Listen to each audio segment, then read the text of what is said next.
Olá a todos, bem-vindos a mais um vídeo de Python e hoje nós daremos continuidade ao estudo de laços de repetição com a instrução nova, a instrução for. Então se prepara e bora pro vídeo!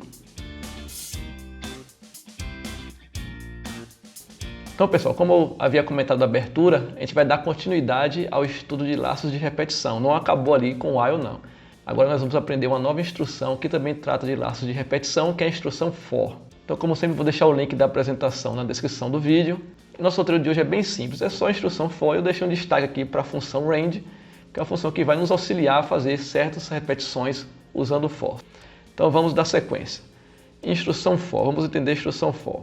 Então, primeiro, laço de repetição, já aprendemos com a instrução while, né? É quando a gente quer fazer uma repetição de um trecho de código, dada alguma condição, né? Então, enquanto aquela condição for verdadeira, aquele código vai ficar repetindo. Então, como eu falei, né, a instrução while nos ajuda a fazer repetições com base em uma condição. A instrução for também é usada para repetições. A gente vai ter um escopo ali que vai ser repetido. Porém, o for ele não necessariamente ele vai verificar uma condição. O for é mais utilizado quando queremos iterar em uma sequência, ou seja, você tem uma sequência, pode ser uma sequência de números, de nomes, tanto faz, e você quer fazer uma repetição em cima daquela sequência. Então, botei aqui como, por exemplo, uma lista. Você tiver uma lista de nomes e você quer fazer uma repetição em cima dessa lista. Então, por exemplo, imagine aqui 3 nomes. Eu tenho João, Pedro e Maria, 3 pessoas. E aí eu coloquei esses nomes em uma lista no Python. Como está aqui, lista igual, abre colchete, João, vírgula, Pedro, vírgula, Maria, fecha colchete. Não fique preocupado com essa sintaxe de lista por enquanto, porque aqui é só um exemplo que nós vamos utilizar no for, porque nós vamos aprender lista com mais detalhes na videoaula número 11. Então tá, tendo essa lista aí, eu tenho essa lista no Python, tente criar um programa em Python que dê um bom dia, escreva um bom dia na tela para cada uma dessas pessoas. No caso, o programa teria que escrever bom dia João, bom dia Pedro e bom dia Maria. Usando repetições, claro, não vale fazer 3 prints separados. Até mesmo porque essa lista poderia ter 100 nomes. Imagine aí você fazer 100 prints. A gente já viu isso na videoaula de while, que não é a melhor solução. Mas com o que você já viu até aqui, de repetições, se você for imaginar, poxa, como é que eu vou usar o while para escrever o bom dia para cada um desses nomes que está numa lista? O while a gente aprendeu o quê? Você tem uma condição e repete. Qual seria a condição da lista? Se você parar para pensar, com o que já vimos até agora, não tem uma condição que você possa colocar ali no while para poder fazer essa iteração em cima dessa lista. E aí que entra a instrução for. A instrução for, ela é justamente mais indicada para esse tipo de problema. Antes de dar a solução, como é que a gente vai usar o for aqui nessa lista, vamos entender a sintaxe da instrução for. Então eu coloquei aqui, né? For item em sequência. Eu destaquei item e sequência porque são justamente duas partes do for aí que nós temos que prestar um pouco de atenção. Então, sequência aí que está de vermelho seria o quê? Uma sequência de dados. No caso do exemplo que eu estava dando da lista de nomes, poderia ser aquela lista. Aquela variável lista poderia ser a nossa sequência. Então, como é que esse for vai funcionar? Enquanto o while repete o escopo, enquanto uma condição for verdadeira, o for vai repetir o escopo para cada item na sequência. Então, se eu tenho aquela lista de 3 nomes, que é uma sequência de nomes, o for vai repetir esse escopo 3 vezes, uma vez para cada nome.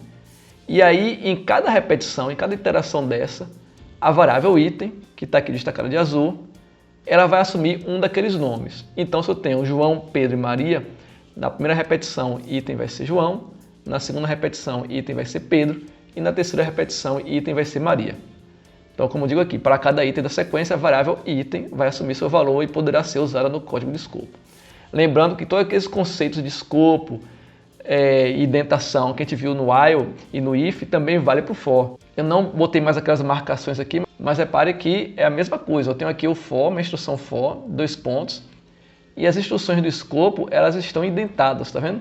Não tem aquela marcação de laranja, como eu fiz nas outras apresentações, mas aqui tem a indentação. No caso, eu dei 2 espaços aqui. Pode ser espaço, pode ser tab, como eu já expliquei lá na videoaula de condicionais if. Então, resumindo, eu tenho o for, nessa sintaxe, for, uma variável qualquer em sequência, eu tenho esse escopo com minhas instruções. Esse escopo vai ser repetido uma vez para cada item na sequência. Ok? E aí, voltando àquela lista de nomes, como é que seria o código? Eu tenho aqui a lista, como eu já tinha colocado ali na apresentação, lista igual a João, Pedro e Maria. Os 3 são strings, estão entre aspas, estão separados por vírgula entre colchetes, formando a lista. Ok. E eu tenho for nome em lista. Então, repare que já mudei a variável, botei a variável com o nome nome, porque eu estou tratando justamente de nomes de pessoas. E a sequência é a minha lista que eu coloquei aqui em cima. E dentro desse for tem apenas print, um print formatado, bom dia e a variável nome. Então o que é que vai acontecer aqui na prática? A lista tem 3 itens, certo? 3 nomes. E aí esse for vai repetir, ele vai repetir o escopo, vai iterar esse escopo 3 vezes. Na primeira iteração, a variável nome, que representa o item, ela vai ser substituída pelo valor João. Então ele vai dar bom dia, João. Na segunda repetição, a variável nome vai receber o valor Pedro, que é o segundo item da lista. Então ele vai falar bom dia, Pedro. E na terceira repetição, a variável nome vai receber o valor Maria, que é o terceiro item da lista, e vai dizer bom dia, Maria. E aí acaba o for. Então repare que aqui não tem condição. Eu não coloquei uma condição tipo enquanto, sei lá, x for tal valor, ou enquanto a lista tiver tantos elementos. Não, eu só uso a lista porque eu estou dizendo ao for. Eu tenho essa sequência de dados e eu quero iterar em cima dessa sequência de dados. E para cada iteração, você pegar o valor da iteração e colocar na variável nome, que foi a variável que eu designei aqui no início do meu for. E aí, lá no meu escopo, no código que vai dentro do for, eu posso usar essa variável nome para fazer alguma coisa. No caso aqui eu estou dando bom dia. Então poderia ter também outras linhas de código aí. Esse exemplo tem uma linha só porque esse exemplo é justamente somente para dar um bom dia para aquela pessoa. Mas eu poderia dar bom dia, poderia fazer perguntas, poderia fazer cálculos, outras coisas também. Assim como a gente já fez tanto no while quanto no escopo do if, certo? Você é livre para fazer quantas linhas de código quiser aí dentro. A ideia principal que eu quero que você entenda é que o for é utilizado principalmente para fazer iterações, repetições em cima de sequências. Pode ser uma lista, pode ser uma sequência numérica, outro tipo de sequência de dados, conjunto de dados que você possa vir a usar aí no Python, certo? E eu tenho esse código também aqui já pronto no Gini. E se eu executá-lo, justamente bom dia João, bom dia Pedro e bom dia Maria. Eu posso inclusive adicionar nomes aqui, ó. Eu vou entre Pedro e Maria, eu vou colocar Fernanda. Então a minha lista ganhou mais um elemento. Se eu executar o programa, está lá bom dia Fernanda. Repare que a sequência dos bom dias é justamente a mesma sequência da lista. O for vai seguir a ordem que está aqui, ok? E é como disse, para cada iteração, a variável nome vai assumir o valor da vez, né? Primeiro João, depois Pedro, depois Fernanda, depois Maria. E como eu estou usando a variável nome aqui nesse print formatado, ele vai dar bom dia para aquele nome. Esse é o primeiro exemplo que nós estamos vendo aqui de for, um exemplo bem simples, bem prático.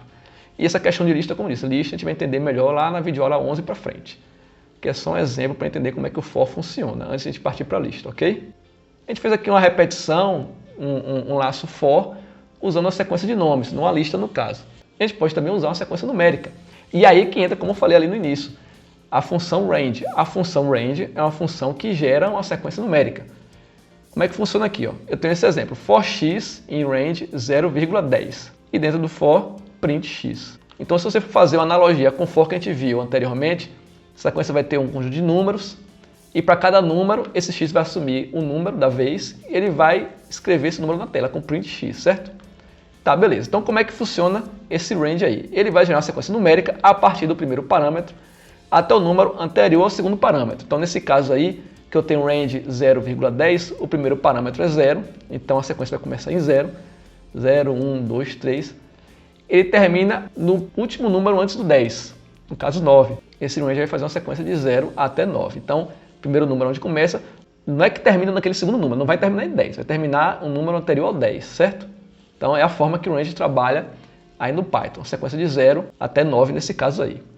Nós poderíamos usar um terceiro parâmetro, que é opcional, não é obrigatório usar, para alterar o incremento da sequência, porque a sequência vai de 1 em 1, 0, 1, 2, 3, como eu falei. Mas eu posso querer ir de 2 em 2. Então eu tenho esse exemplo aqui, range 0, 10 e 2, que seria o quê? Uma sequência começando de 0 e vai repetindo enquanto o número for menor que 10, né? Por isso que vai até o 9. Porém, eu vou pular de 2 em 2, então a sequência vai ser 0, 2, 4, 6, 8 e acaba aí. 9 não entra porque está indo de 2 em 2, só que 8 mais 2 dá 10, 10 já estaria fora da sequência aí, né? Lembrando que sempre, eu vou repetir isso várias vezes, é o número anterior ao segundo parâmetro, então não vai até o 10 final, no caso iria até no máximo 9. E também eu tenho esse código aqui já feito no Gini. Se eu executar, é outra forma também de fazer a sequência de números, de 0 até 9, como a gente fez usando o while. Mas suponho que eu queira fazer de 1 até 10. Pô, de 1 até 10 é fácil. Eu troco esse 0 por 1. Se eu deixar o 10, eu só vai até o 9, como eu disse, né? Então eu posso pegar esse 10 e transformar em 11. De 1 até 11 e eu vou sair no final das contas de 1 até 10. Resolveu do mesmo jeito. Então repare inclusive que é uma outra forma de fazer aquele programa com menos linhas, inclusive. Se eu colocar o 2 aqui como eu disse, ele vai saltar de 2 em 2. 1, 3, 5, 7, 9. Por que ele não foi para o 11? Porque o 11 não entra no range aí, como eu disse. Iria até no máximo 10. Eu posso ir de 3 em 3? Posso também. 1, 4, 7, 10. Foi de 3 em 3.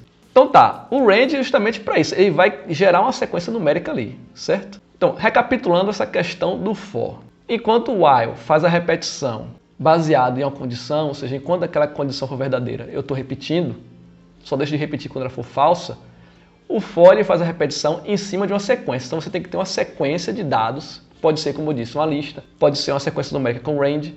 A gente vai ver lá na frente quando estudarmos outros tipos de armazenamento de dados, que pode ser conjuntos de dados em geral. Então, for é para isso aí. Eu tenho ali um conjunto, tenho uma sequência, tenho uma lista e eu quero fazer repetições em cima dos valores que estão ali dentro. Não vou usar o while, vou usar o for, que é mais interessante, é mais tranquilo para isso aí, ok?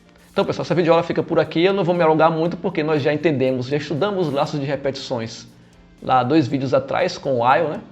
Aqui foi somente para explicar, para apresentar uma outra forma de fazer laços de repetição, usando o for no caso, e entender a diferença principal entre o while e entre for. No próximo vídeo eu vou trazer 2 problemas para a gente resolver usando a instrução for e colocar mais um pouco de prática aí desse novo tipo de laço de repetição que a gente acabou de ver, certo? Então não deixe de se inscrever no canal e ativar notificações para você ficar sabendo quando tiver vídeo novo. Deixe seu like e também não deixe de me seguir nas redes sociais, ok? Então, até a próxima!